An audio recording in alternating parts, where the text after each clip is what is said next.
मसीह शुकर नाम में सब मन के हमर बटे से नमस्कार जोहार और स्वागत करत ही।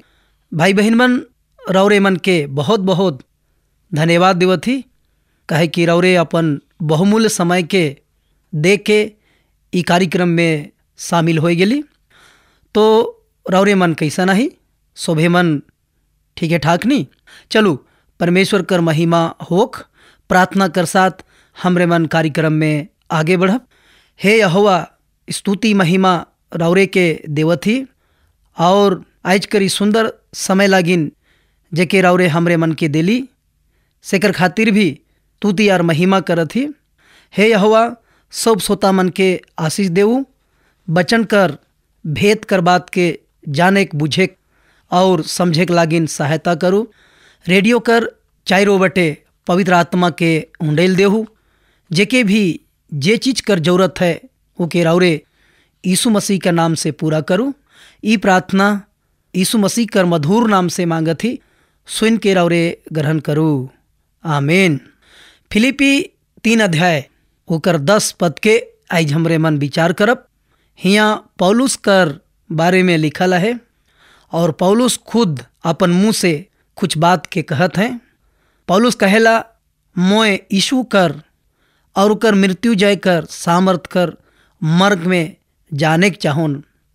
हाउ हमरे मन तनी के पढ़ के देखब, बाइबिल के जब हमरे मन खोलब और देखब कि पौलुस कर कहना का है, वो का कहे चाहेला।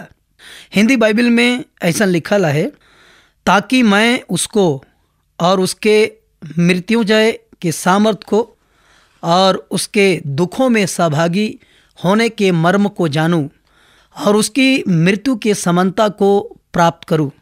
श्रोता मन, पौलुस कर बहुत बड़ा समर्पण के हमरे मने इठिन देखिला।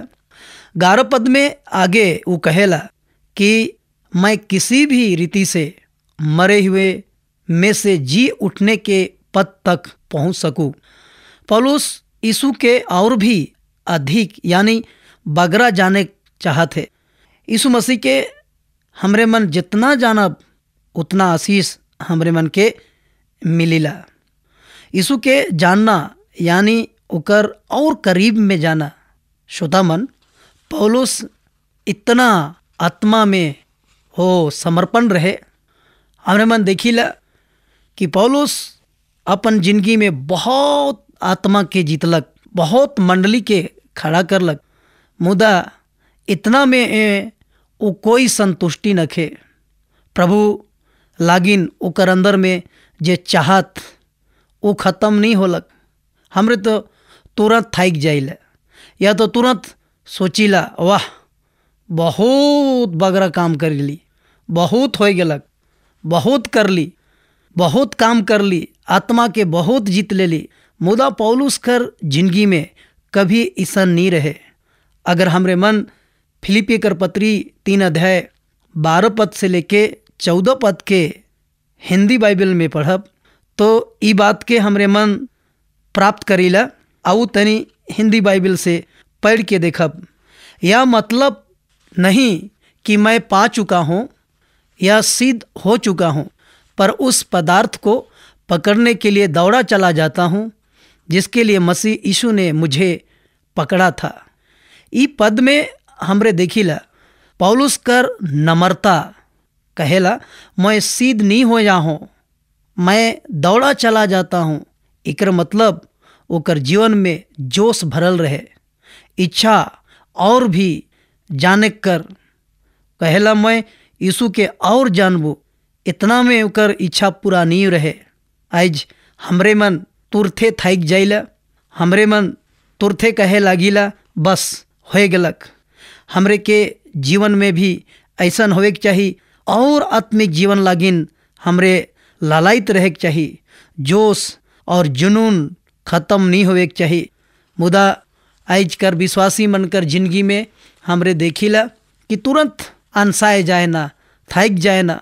पौलुस अपन जीवन में कभी भी अपन जोश के ख़त्म नहीं हुए दलक।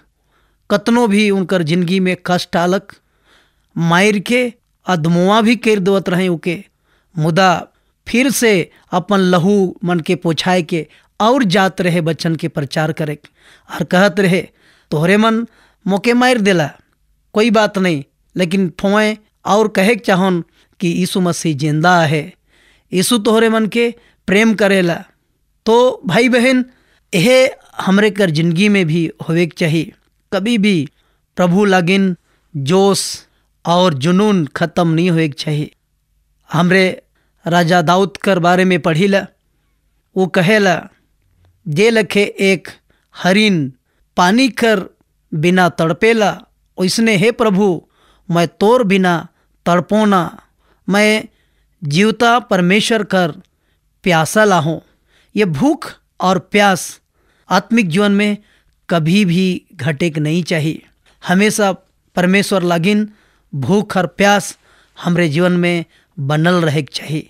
श्रोतामान आज रौरे अगर अपन आत्मिक जीवन में ठंडा हो गेली तो आज कर वचन के सुन के फिर से जाग जाऊ, जागरूक हो जाओ, परमेश्वर कर वचन के अनुसार रौरे जागते रहो, क्योंकि यीशु मसीह आवे वाला है और वो कहेला जागते रहा। हाँ भाई बहन मन, आओ रौरे फिर से प्रभु बटे आए जाओ और जागते रहो। पौलुस लिखे कहू मैं और भी जाने के चाहून, आओ मैं एखन रौर लागिन प्रार्थना करब। हे स्वर्गीय बा परमेश्वर, ये सुनवैया भाई बन के बहुत आशीष देवू, इनकर जिंदगी कर कमी और घटी के पूरा करूँ, आत्मिक जीवन में और भी बढ़ाऊ। धन्यवाद देवत ही प्रार्थना के सुने के लागिन, और ये प्रार्थना यीशु मसीह का नाम से मांगत ही, सुन के स्वर्ग राज्य में ग्रहण करूँ। आमीन।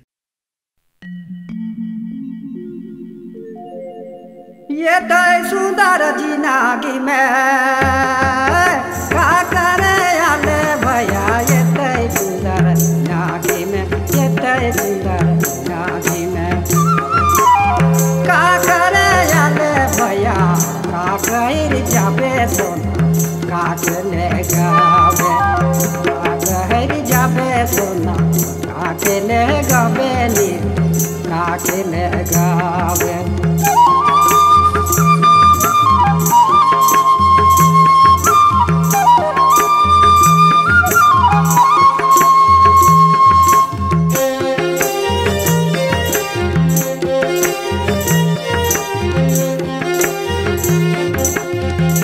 धना हीरा मोती सबके छोड़बे सोना, या ना हीरा मोती, या ना हीरा मोती सबके छोड़बे सोना।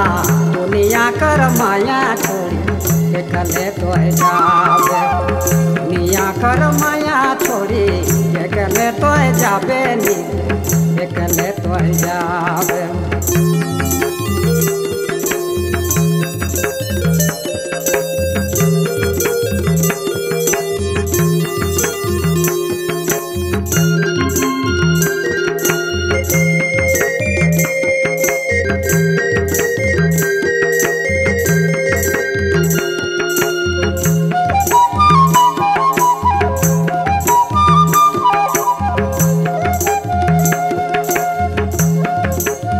मसीह के मानवे होले